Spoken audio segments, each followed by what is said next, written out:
for those who are interested in being in the outdoors during the summertime and activities and events that they have to offer. I'm going to give you a list of festivals and fairs and events in the local areas and the surrounding Pennsylvania areas. Excuse me, before you do that, could you please give us the source of this information, and also could you letter by letter or at least describe this website so that our viewers can actually access it and access it when they're online? This website here would be what you want to give, and then the person who wrote that. I'd appreciate that. Okay, well, this is courtesy of Albrecht Powell. That's ALBRECHT POWELL, and it's about.com guide. That website. The website is http://pittsburgh.about.com/events/a/festivals s2.htm. And now the report. Well, we're going to start off with the Three Rivers Arts Festival, which is held downtown, and it brings 10 days of art with a mix of free art, live music, fine food, and festival fun. Then there's the that's June 4th through the 13th.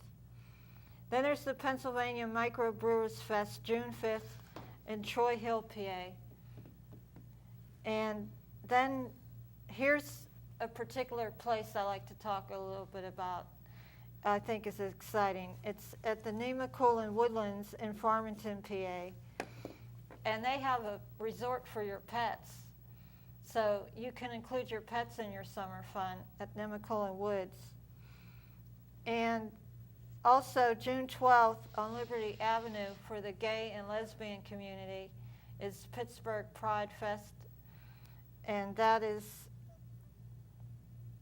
on Liberty Avenue in Pittsburgh, as I said.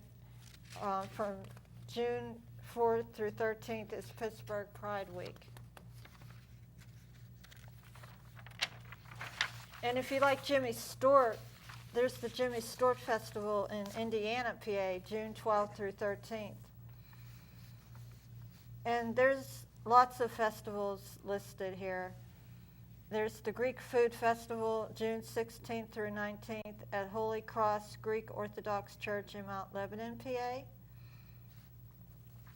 And if you like music, there's music festivals.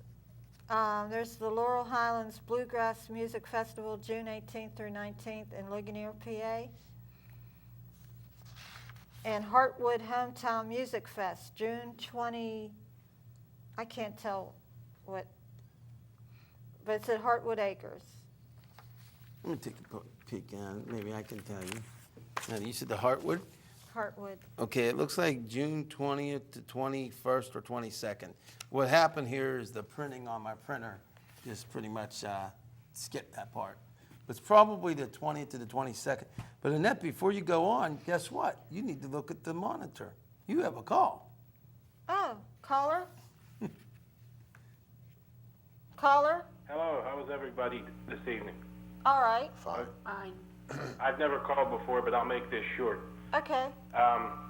The laws do need to be changed on animal abuse because it's just terrible when you hear on, like, the Animal Planet, there's a station on the cable that goes into this, and you see this abuse, and it goes on and on and on. And some of these people have been doing this for years and years, with horses especially. It goes on 10, 20 years, and they get different farms, they move, and they keep it up. They go into court, they might pay a fine, they hardly ever serve jail time. And, you know, it's just like with humans today. A lot of them aren't serving time either. So, and if you notice this, with most hardened criminals and serial killers, what do they start out with? Animals. Generally torturing and abusing animals. That's the right. next step usually is humans. It's a trait. It seems to be a trait. A person that does this seems to have a bad heart anyway. They're just bad people. And, you know, it's just, it goes on and on. You see it, and it's just a shame, you know, because you see some of these animals, and they don't have, I mean, they don't have a chance in the world. It really makes you sick when you see these animals with their eyes coming out, and, you know, so you see these infections. Common sense tells you get the animal to the vet. If you can't, make a call and they'll take the animal. It's unbelievable. Yeah, it is very upsetting. You're Isn't right. it? It is very upsetting. I mean, how could a person do that to a, how could they live with an animal, you know, and see that, you know, and it makes you wonder they might do the same thing with a human being. They don't care. Well, we have a lot of, what the problem is too, we have a lot of mentally ill people that can't take care of babies, you know, and they get animals, and it's the same thing. It's basically, they hoard things too. Some of these people have a problem with hoarding. It's a mental thing, and you know, it's just too bad because they always come out with the answer, well, we can't afford the veterinarian care. Well, don't have animals. Yeah, well, that's why we're here. We're trying to help as best we can. Well, it's good. It's good to know that because What? you seem to be the only people that really care. Oh, there's lots of people who care. They just don't have a TV show. True, you're right, but it's nice that Albert does this because Oh, yes. it's nice that there's somebody out there that cares. Well, Yes, we all Well, care. you know, I appreciate you calling in. I don't want to interrupt Annette, but I actually want you to do a favor for all the animals out there. And, you know, I do want to mention that, you know, a lot of people that have mental health issues treat their animals beyond reproach. They treat their animals not only like their children, but they take care of them, and they're really great with them. So I want to be sure to clarify that not a lot of these incidents don't happen necessarily because of mental illness. I think it's something the way they were necessarily brought up. But let me just give you a quick challenge, and thank you for calling in. My challenge to you is I would like to see you call, and all Pittsburghers call 202, actually 1-202-225-3121, and that will put you to the Congressional Switchboard in D.C. And we need to get a groundswell to try to establish federal laws to protect the animals. And if then we protect federal law, get a new federal laws, then our states will have to abide by them and they can strengthen their laws. I believe it's time to put these people away for especially repeated abuse. And if we don't start doing that, I think that as a society, we're going to go down much faster than we are society-wise. Yeah, I agree. But I I agree hope with that you Albert. can make that call to Congress, and I don't know what you would say to them other than it concerns animals. I've taken in cats.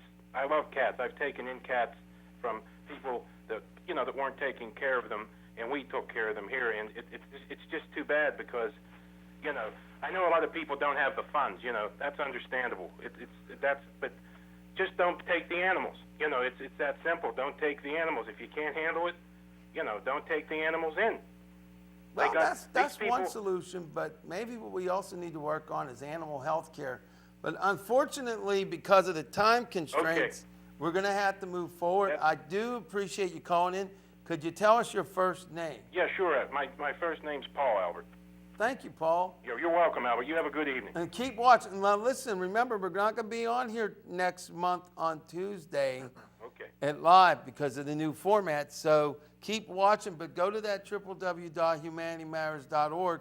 And just to let everybody know, we are planning on doing a live show. I believe it's Monday. It will be June the 28th. So you'll get 2 shows for the price of none. Oh, boy, a double feature. A double feature with the wild creature. And here, and here. At any rate, it's time to go back to Annette, and thanks for calling in, Paul. Okay, Albert. Bye-bye. Your turn. You got Okay. about 4 more minutes, kid. Okay, well, here's some more information for those who love the outdoors. All right.